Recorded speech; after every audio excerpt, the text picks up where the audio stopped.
नवगांव के वार्षिक पारितोषिक वितरण समारोह के मुख्य अतिथि महोदय, प्रधानाचार्य जी, अध्यापक वर्ग, मंच पर विराजमान समस्त महानुभाव, उपस्थित स्थानीय जनता व मेरे प्यारे साथियों, मैं युवराज आज आप सभी के सामने जिस अति महत्वपूर्ण विषय पर अपने विचार रखने जा रहा हूं वह है मेरे सपनों का भारत।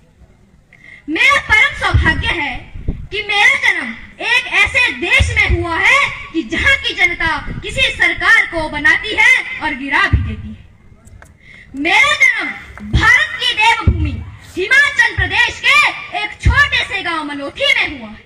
मेरा गांव बहुत ही सुंदर गांव है। मैं समझता हूं कि ऐसे ही गांव से मिलकर मेरा भारत बना है।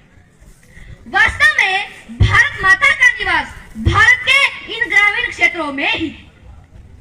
मेरे चहुमुखी विकास में मेरे माता पिता व अध्यापकों का महत्वपूर्ण योगदान है। प्रतिदिन जब मैं विद्यालय से घर लौटता हूँ तो मेरी नजर विद्यालय के मुख्य द्वार की उस आदर्श पंक्ति पर पड़ती है। मैं उस पंक्ति से बेहद प्रभावित हूँ। मैं उस पंक्ति को उद्धृत करना चाहता हूँ। यहाँ आपके सपनों को उड़ान दी जाती है।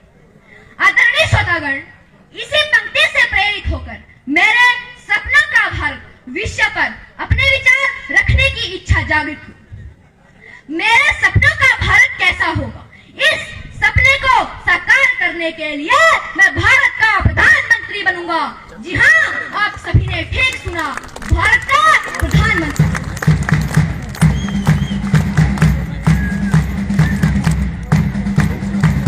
जब तक मैं भारत का प्रधानमंत्री नहीं बन जाता, मेरे सपनों का भारत नहीं बन सकता। प्रधानमंत्री बनकर मेरा हर कार्य तिरंगे की आन बान व शान को जरा सी भी आंच नहीं आने देगा। मेरे सपनों के भारत में हर ननिहाल को एक समान सस्ती शिक्षा का प्रबंध करना है। अगर शिक्षा व्यवस्था में आमूल परिवर्तन ना होंगे तो कोई देश आगे नहीं बढ़ सकता। मेरा मतलब शिक्षा व्यवस्था पर व्यंग्य करना नहीं है। वर्तमान शिक्षा व्यवस्था में गरीब पिछड़ रहा है और अमीर उन्नत हो रहा है। 12वीं कक्षा तक सभी शिक्षा प्राप्त कर लेते हैं, किंतु 12वीं कक्षा के आगे के कोर्स इतने महंगे हैं कि गरीब का बच्चा तो आगे बढ़ने की सोच भी नहीं सकता। मैं शिक्षा व्यवस्था के नए सकारात्मक प्रयोगों को प्राथमिकता दूंगा तथा सभी के लिए एक समान सस्ती शिक्षा उपलब्ध करवाना सुनिश्चित करूंगा। प्रतियोगी परीक्षाओं में 100% पारदर्शिता का पूरा प्रयास करूंगा। मान्यवर, अगर शिक्षा व्यवस्था ऐसी होगी तो अशिक्षा दूर होगी, बेरोजगारी का तो नामो निशान ही नहीं रहेगा। देश के दूसरे प्रधानमंत्री की तरह केवल सादा जीवन व्यतीत करके मैं महंगे और सरकारी खर्चों को बंद करूंगा। उस पैसे से मैं प्रत्येक बेरोजगार को व्यावसायिक कोर्स उपलब्ध करवाना सुनिश्चित करूंगा। देश में हजारों बीघा जमीन बंजर पड़ी है। कीटनाशक मुक्त जैविक खेती को मैं प्राथमिकता दूंगा। लघु उद्योगों की स्थापना गांव-गांव में करूंगा तथा प्रत्येक गांव की सड़क को मैं पक्का करूंगा।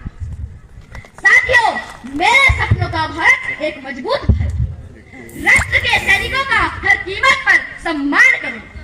दुश्मन देश में घुसपैठ न कर सके, इजराइल देश जैसी सुरक्षा अपनाकर मैं अपने देश की जनता को सुरक्षा प्रदान करूंगा। मैं चाहता हूं कि देश के हर बालक को संस्कार वाली शिक्षा मिले, जिससे वह अपने माता पिता व अध्यापकों का आदर करेगा व अपने राष्ट्र का नाम झुकने नहीं देगा। अगर ऐसा होगा तो भ्रष्टाचार देश से समाप्त होगा। धर्म, जाति, लिंग भेद, भाषावाद, प्रांतवाद सब खत्म होगा। एक भारत श्रेष्ठ भारत, सरदार पटेल जी का सपना मैं साकार करूंगा।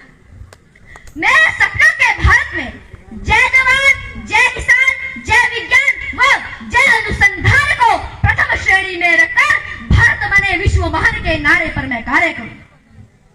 अपने सपनों के भारत में किसान की खेती व देश की बेटी की रक्षा हर कीमत पर करूंगा।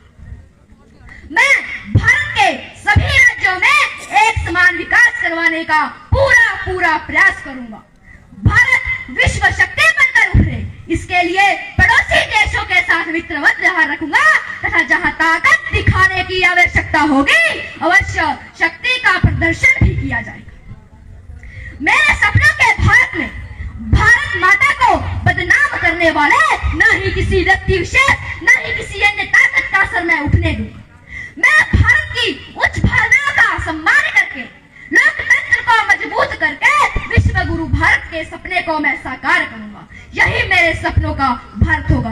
अंत में 2 पंक्तियों के साथ मैं अपनी वाणी को विराम देना चाहूंगा। एक नवा स्वप्न पूरा करने को मैं पूरा प्रयास करूंगा। मैं पूरा प्रयास करूंगा। विश्व के नव पटल पर एक नया भारत बनाऊंगा, एक नया भारत बनाऊंगा। इन्हीं शब्दों के साथ